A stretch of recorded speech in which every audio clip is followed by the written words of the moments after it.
staying here for like 15 hours. That's very smart. And their new offices. You want to shut that, Randy? Let's hear from the head coach of Arizona women's basketball team, Adia Barnes. Well, I'll start off by saying I can't believe that our first Big 12 season is almost over. I can't believe we're done with our games in McKale, because usually a couple of years ago we would be like bidding to host in the tournament. So it's just different this year. But I'm glad we still have one game to go. And at ASU, it's a very hard game to end on. I wish it was at home. But I think that I'm proud of how we're gaining some momentum going into the Big 12 tournament and hopefully give ourselves a chance to get into the NCAA tournament. Advantages, disadvantages to having played someone previously and then playing them a second time? Yeah, obviously. Well, it's obviously always hard because it's our rival. And I think those games just mean a little more. They're a little bit more heated. I think anybody, regardless of how good either team is, those are games that like anybody can lose. But I think that's just this time of year. And they're pretty talented players that can score. So obviously, I don't want to end, at ASU. I'd rather be playing here, but we're going to have like 3 or 4 bus loads and hopefully a lot of people, because a lot of people can't travel to the Big 12 tournament because it's all the way in Kansas. So I'm like, go come down to ASU instead. But they're talented. They have scores. They're scrappy. I mean, the game was pretty close here, and we know that they can definitely beat us if we don't go into ASU with the right mentality and really on it. We won't win. So all of us need to win games right now. What update do you have on Montea? I don't really have a complete update. Obviously, she's out today. I'm hoping she can come back, but I'm not. I'm always thinking worst case scenario because I don't know. And she's a little bit swollen right now, so I'm anticipating probably not this weekend, maybe, but probably not. And even if she was a little bit, if it was questionable, I probably won't play her this weekend anyways. So I'm hoping and praying, and we'll see. After the game, she'll be reevaluated again. And then I'm hoping that it would just be ready for the Big 12 tournament, or if not, NCAA tournament, if we were to make it. How would you categorize just the emergence and over the course of maybe the last 8 games we've seen from Skylar and how she's kind of settled into what you need her to do? Yeah, I think Skylar just went through a rough patch, like every young player does. You always see it around like that January, February. I'm telling you, every year, and I'm surprised we didn't see it more. Jada kind of hit that lull. Then it was Skylar. You hit a wall. Because it's a long season. It's a time where you're kind of banged up, and they're both banged up. They both have had some nagging injuries the whole year that nothing will help but rest in the offseason. So I think mentally that was hard for both of them. They never had major injuries or injuries that limit them on things. Sky is not the type of player that wants to be limited. So she's going to push. So I think mentally that was hard. But I think I've seen her grow just in both areas. I've seen her be able to shift things in games. So I'd say last year when she was a freshman, in a game where she was frustrated, missing a couple shots, she was done. She couldn't come back and play well on either end. I've seen this year, she can miss some shots. She can start like 0 for 4, and then she could turn it on. She could not do that. Even at the beginning of the season, she couldn't do that. So I'm really proud of her growth, and she's been working on it. She's really been intentional about just her mental approach to the game, and I think that's a big area she's growing in, and I'm really happy about that. I'm proud of her, and we've talked a lot and worked a lot on that. So with you've got Ty Skinner, and you've had some problems with kind of athletic guards staying in front, and then your bigs getting in foul trouble because. Tell me about it. So what do you have to do? Because I mean, she's probably their main. Yeah, so Ty Skinner is really good. She can score at will, and she's their catalyst on offense and defense. We have to make her work. She's going to take shots, and she's going to score. But we have to make her work hard for shots. We have to put pressure on her with our ball screen defense and not let her control transition. And I thought we did a decent job against her last game, but we cannot let her go off.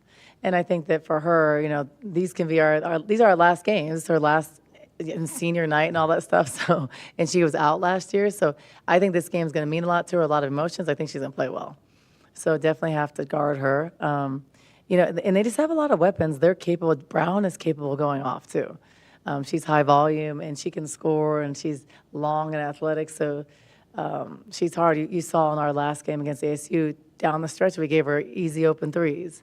And she's very capable. And she's the type of player, her and Skinner are the type of players that can take over a game. So if we let them go off, we're going to lose the game. Now, the magic potion to keep Brea and keep our bigs, but mainly Brea out of foul trouble? I don't know. I'm going to look for that formula. But I think that for Brea, it's just being smart and not taking chances in certain situations. And that's an experience thing. And we always say that, but she is a sophomore. So I think that understanding that if you get an early foul, you have to have the discipline, the self-discipline to not go for that second block, to be really intentional, palm system, be really straight up in that situation, to not allow the ref to have a chance to make the call. Now, to her defense, and where her mind is sometimes, it's not a foul. But my thing is, there is a chance that it could be, and that's not the chance that you should be willing to take. Because the main thing is we are better when she's on the floor. So I think just showing her, continuing to talk to her about what she's tired of hearing about it, but show her on film, this, and this. And sometimes it's like, well, that's not a foul. It's not, but you can't be in a situation where they can call you, because as a coach, I don't want to like sit her after one. I want to sometimes let her play, and sometimes we need her in a game. We're different with her. So that's the balance that's hard because we don't have depth in that position. Because typically, if there was a quick one, you let someone rest, work through it, and then you're not as worried. We don't really have that luxury. And we especially don't when Montea's out. So then we're having to play small, and it changes our game. So she's got to be smart, and she's got to be disciplined, and that's on her, and that's just a maturity thing. She seems like she's been pretty frustrated She's with very a lot of frustrated. these situations where she's accumulating a lot of fouls and is unable to play. Yeah. How does she work through that? How do you work through that with her? Well, the good thing is, the bright spot about it is last year that was like every game. Last year, out of like 30-some games, she was in foul trouble 27. So this year, it's like 7. So there is progression, not perfection, and so she's better. But they're just in bunches. So it'll be like 3 games in a row, and their frustration, and she clearly, like, no doubt about it's frustrated. But I think you have to learn, and you have to not take those chances, which is hard as a competitor. So I think that probably I can help her in a sense, like take her out right away after. But sometimes it's hard because on the offensive end, she'll be doing really well, and I don't want to break that rhythm, and we need her. So it's a catch-22 sometimes, but you just have to keep on talking, showing on film, and working on being more proactive. And I think that's one thing with her.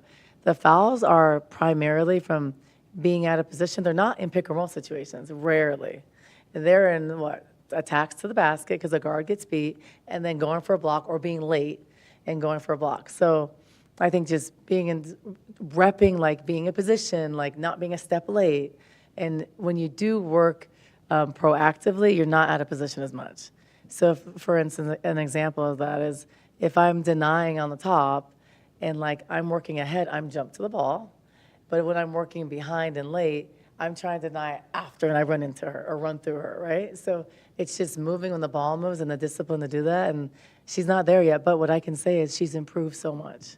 I mean, now we're talking about a few games compared to every single game last year. She fouled out of, I have so many games last year. Randy, you would know that. And this year she fouled out of a couple. And she's gotten better defensively. Last year she could not play defense. And this year she's had some stellar defensive games. So there is improvement, but it's not where she needs to be a top post in the country. She's got to work on that. Get that 8th spot, correct? Yeah, I think what we're similar, we're the tied as far as our wins and losses. And then they play, I think they're playing at Texas Tech this weekend. So I think we both have to take care of business, but then we would be tied. And they have the tiebreaker because they beat us. If they lose, you win, you would get that 8. How important is it maybe just to have that extra day? I think it's important, but I don't really think it. So there's 2 ways to look at it. So I guess the first way to look at it is, it comes down to the Colorado game being important anyways. But 2 ways to look at it. The first way is like, if we're tied, they finish higher. I think the Big 12 tournament games, we get an extra game, and you can get an extra win if you win. But I think the negative thing is, it puts pressure on the Colorado game anyways. Because let's say they finish ahead of us, we would play them in the second round anyways, if we win, and we'd have a better winning record, and if we beat them, I think that's an advantage. And then if you don't play them, we finish lower, we could have a better overall record. But I think that game still counts. Because then if you win your first round game in the Big 12 tournament, then you could be at 21 wins, and then you would play Colorado anyways. So I think in both situations, that Colorado game is essential, I think, for both of us. Is it ideal to this 5 straight games for the teams 9 through 16? Is that an ideal way to run a conference tournament, do you believe? I don't know, because that's above my pay grade, but like, I think having a double bye is like interesting. That's kind of sucks for people that don't, because it's gonna be hard to win all those games. That's hard. I think I was just used to before the Pac-12 and having the day in between. That was a big thought. So it's just so different. So I don't know what to expect. I mean, for us, I think in getting wins and stuff, I think it's not that bad. But I don't know if I'd want to play a team after playing 3 games before. Like, that's pretty hard. Have you ever been in a situation where you had to play 5 straight days in a row? Never, and I'm glad I'm not playing because, yeah, that's hard. But I think honestly, for like people that came from the Pac-12, you're more conditioned to play close. You're used to playing 3 games, and you're more conditioned to play short turnarounds, which the Big 12 and other conferences never did. So I think that always helped the Pac-12 before in the NCAA tournament because we were used to those quick turnarounds. No one else was. So without a lot of depth and with youth, I don't think that's ideal. But I think it's a different season. It is what it is. I think sometimes when you have momentum and you're playing good, and hopefully we'll get there, you didn't want to keep on playing. If you had asked us a couple of years ago when we were in the finals, like us playing 10 more games, I would have said, heck yeah, because we were at that mindset. So it wasn't tired. They're used to playing 5 days in a row with AAU. That's all they do. They don't practice and work on skill. They just play. So I don't know, as a player, I love playing more than practices. Going back to Montea, she seemed to really freak out when she went down the other day. You were closer to her than we were, but just looking at it, do you think that's still a little bit in the back of her mind? It always is. Your first year out of ACL, it always is.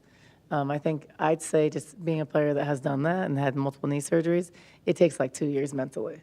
So I think your first year, you're just getting your legs back. She was an athlete, and she is an athlete, and it changes your timing of jumping.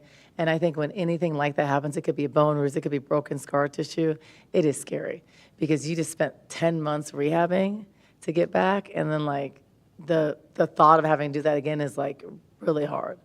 And so I think that in your mind, when you go down like that, you automatically think, oh my gosh, is my graph okay? I think that's a normal reaction. I know that I'd say for like the year after my ACL, and I had never had injury, I never missed a game in college.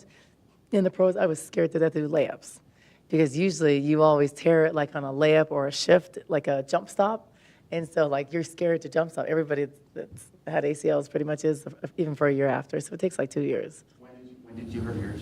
I hurt mine. I was like 25. I think my 4th year in the WNBA. I tore it. We were playing the LA Sparks. And I had never missed a game in college. I had never had a major injury. I never even had sprained ankle. And like I had a jump stop. It was like a jump stop kind of pass on the baseline. And then my knee just, and I never was hurt. So I remember going back and seeing a doctor. And I was like, oh, just check me out. And like, let me go back in the game and check me out after. And then I got off the bed or the table from being checked out. And my knee was like, my ACL was gone. And they don't tell you then because there's no MRI. So they can feel that it's laxed. And her graph and stuff is fine and secure, but she's just swollen. So it's just, I mean, it's scary mentally. It's really scary. So she had that reaction once before. Was when they looked at it after that time, was it like it's more serious this time than that time? No, I think the main thing when someone goes down and it's a surgically, previously operated leg, the main thing you look at is the ACL. You want to see if there's any laxity in the joint, and you don't know for sure until you have MRI because it could be a partial tear or something, but the main thing is usually know from the way the ACL is. So her ACL is intact structurally, but it could be a bone bruise. It could be, your LCL, MCL, like on the lateral medial side. So I think there's all those things. So an MRI will be more conclusive. But I think when you're swollen and stuff, you got to take a few days anyways. So, but I think mentally as a player, it's like, you're like praying. It's not, it's not that. Say that there were 3 players who took charges for you in that game. And Isis was one of them. Yeah. Do you think that is contagious in a way, that they watched her do it and it kind of... Probably, because when the big girls will take a charge, it is like a miracle, and they always talk about it, because they do not. Brea will never take a charge in her career, I don't think. I think one of them was Isis, because she was talking about it. They brag about it, like, I took a charge, I'll be my last one, because their butts hurt usually. But yeah, I think it is contagious, and I think it's just trying to make plays. Montea took one, and if you knew Montea a couple years ago, you'd be like, she'll never take a charge. But she was playing so well, and that's finally a game where she came out of her shell. And I was looking at all the statistics from the game, and it's like her, because she's a really good athlete, and her jumping ability, like they look at all of their connections and measure their jumping speed, all that stuff, and she was by far the highest. So there was a couple times she really skied by I think 3 or 4 inches higher than anybody else on the floor. So that shows me that she's capable, and I'm just sad that she had that little injury because she finally was more aggressive and kind of came into the way Montea needs to play. So that's the hard thing. Is that how she played in high school, or was she more reserved in high school? No, I mean, that's how she played in high school, and probably even a little bit more aggressive. I think it's just a confidence thing, a comfort thing. High school's a lot easier. Now she's in between a 3 and a 4, playing the 3, because doesn't really like a lot of physical and contact. So she's a little bit better at the 3, but it's just different. The speed is different. You're guarding really fast guards. And I think it takes time mentally to get over the ACL when you've never been hurt. So I think all of those things. But she's coming along, and she's still a freshman. She's got a long way to go. She seems to have really good instincts and timing when it comes to blocking shots. She does, but she doesn't go for them a lot. So the fact that she's coming out of her shell and going for them, because she's an athlete, she's probably one of the most athletic players on the floor, but you don't see it a lot. So I think getting her to take those shots, we saw her drive into the basket, spin moves. We see that all the time, but getting her to apply those and have the confidence to do it in the game. And she's finally doing it. And I've known how she can play. She can do that every game and more. She can even be more aggressive than that, I think. But it's baby steps, and it takes a while. And a lot of that's it's her personality. You don't have to tell Jada, shoot. Jada's going to shoot. It's what you are. You don't have to tell, I'm trying to think of other players. You didn't have to tell Ari to go in transition. That's what she does. You don't have to rein it back. I think Montea and players like Helena, you have to, run plays for them. You have to isolate them. You have to get them to do it. It's just their pass first. And she's a high basketball IQ player that wants to pass. She doesn't want to go take 15 shots. Who needs to step up and fill those minutes if she can't play? I'd say one of the people, Isis is going to have to do a little more.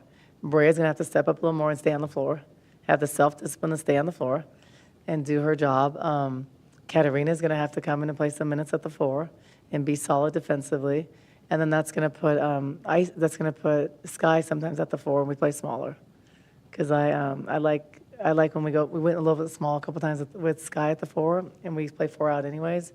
And Sky has the athleticism to do it, so she'll have to step up a little bit too.